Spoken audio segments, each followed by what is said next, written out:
هلو everybody، چطورین بچه ها؟ خوش اومدین به این ویدیو از چنل یوتیوب میلاد ولف داش دیولپمنت. توی این ویدیو اومدم چیکار کنم؟ اومدم بهتون دوتا نکته خیلی بزرگ رو یاد بدم و بهتون یاد بدم چه شکلی بتونین واسه خودتون جزیره رو به صورت کامل داخل سرور فایومتون اضافه کنید. بریم سراغ ویدیو. لایک، کامنت، ساب یادت نره، عشق منی. بریم سراغ ویدیو. Let's go.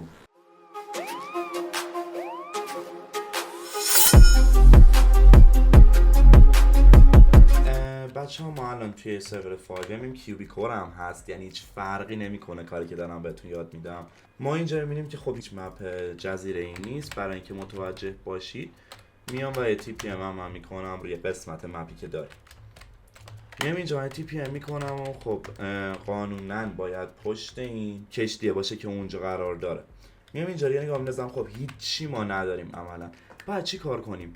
یه فایل، شما همیشه اینو اگه که برنامه نویس فایل باشید دیدیدش توی سروراتون. اسمش چیه؟ IPL. یه سروری هم که به صورت دیفالت ران میکنید توی فایلمتون اینو داره. باب 74 IPL چی کار میکنه؟ میاد با استفاده از کد یه سری از مپ ها رو براتون بالا میاره. بیاید داخل چند تا گزینه رو میبینید. خب یکی کازینو رو مثلا اینجا ما داریم میبینیم که تیکه از کازینو رو قطعا واسه ما بالا آورده. مال از کازینو زیرزمینی قطعا از هر تیکه مپی یک سری تیکه واسه خودش آورده. این به چه درد میخوره؟ این به این درد میخوره که با استفاده از کد و بدون استفاده از هیچ کچ و مپی داخل سرور فایومتون میتونی واسه خودت مپ اضافه کنی. البته نه هر مپی مپ دیفالت خود GTA آنلاین که داخلشون اضافه شده. حالا ما میخوایم بریم واسه اینکه جزیره رو بتونیم به شکل کامل اضافهش کنیم.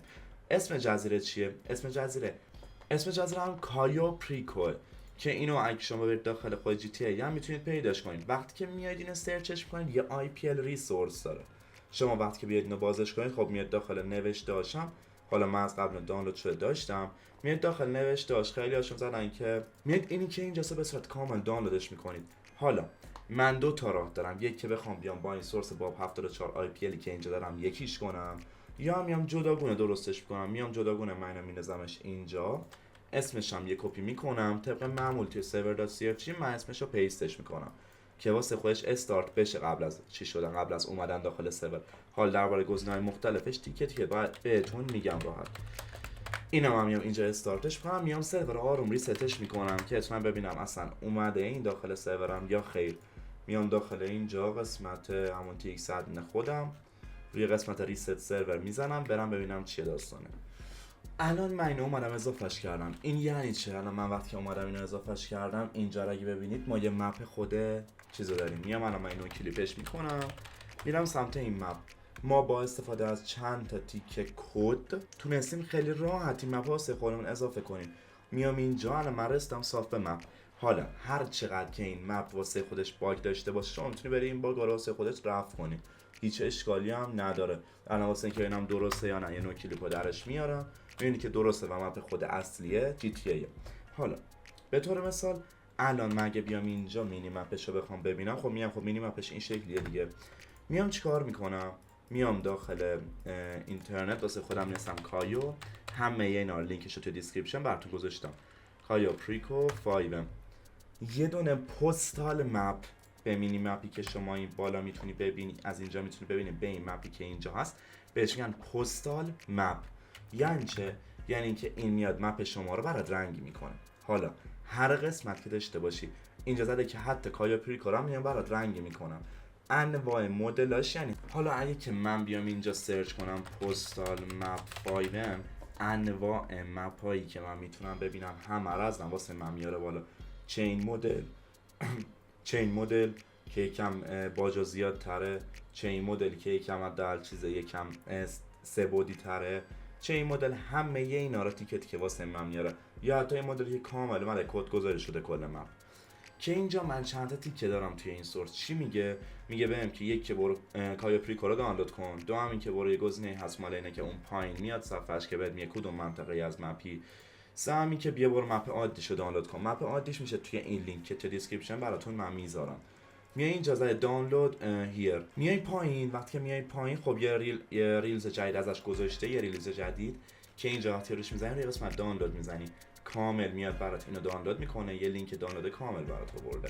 میای داخلش و شروع کنی به دانلود کردنش. دانلودش کنی. حالا در همین حین میای چیکار میکنی؟ میای داخل همون سایت کایا پریکو، میای اینجا و مپی که مخصوص جزیره است توی اینجا تو میتونی پیداش کنی. میای اینجا و اینو دانلودش میکنی. من اینو دانلودش کردم، اینجا دارمش اینجا و یه دونم اون جدید رو دانلود کردم که الان داره دانلود میشه. صبر میکنم تا دانلود بشه. وقتی دانلود میشه یه فایلی به من میده به نام مپ. من میام اینو چیکارش میکنم؟ میام اینو اینجا پیستش میکنم. حالا اسمش هم خواستم تغییر بدم میدم، ولی عملا من این مپ میذارم باشه. میام داخل server.cfg و اینو یه استارتش میزنم. الان من مینی مپم کامل از این چهره خشک و بیروحش قراره که تغییر کنه. حالا من میام چیکار میکنم؟ میام حالا مپ کایا پریکو یا اون مپ جزیره من میام اینم اضافهش میکنم. دانلودش کرده بودم و خب اینجاستش دقیقاً. میام براش چی کار میکنم؟ یه مینی مپ داره که اون پایین دست چپ نشون بده، اینجا این گوشه پایین نشون بده وقتی سوار ماشین میشیم. من میام اینجا و این مینی مپش رو بهش اضافه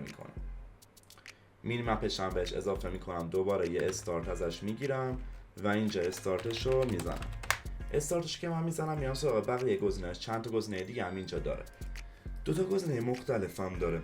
جفتش با هم مربوط به کسایی که دارن از این سورسی که اینجا توی خود دربارش نوشته، اینجا نیارست پستال کد که اینجا میاد برات کدا رو مینویسه، مثلا میگه که توی کدوم نقطه از مپ قرار داری، میان درباره همین بهت توضیح میدن. یعنی تو نیاز نیست که بخوای از اینا هم استفاده کنی.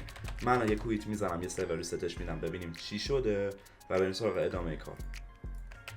حالا من به محض که وارد سرورم میشم اینکه اسکیپ بزنم بیام داخل مپم، ببینم که کل این مپ اومده واسه من کاملا کدگذاری شده مثل اینجا و اومده رنگی شده.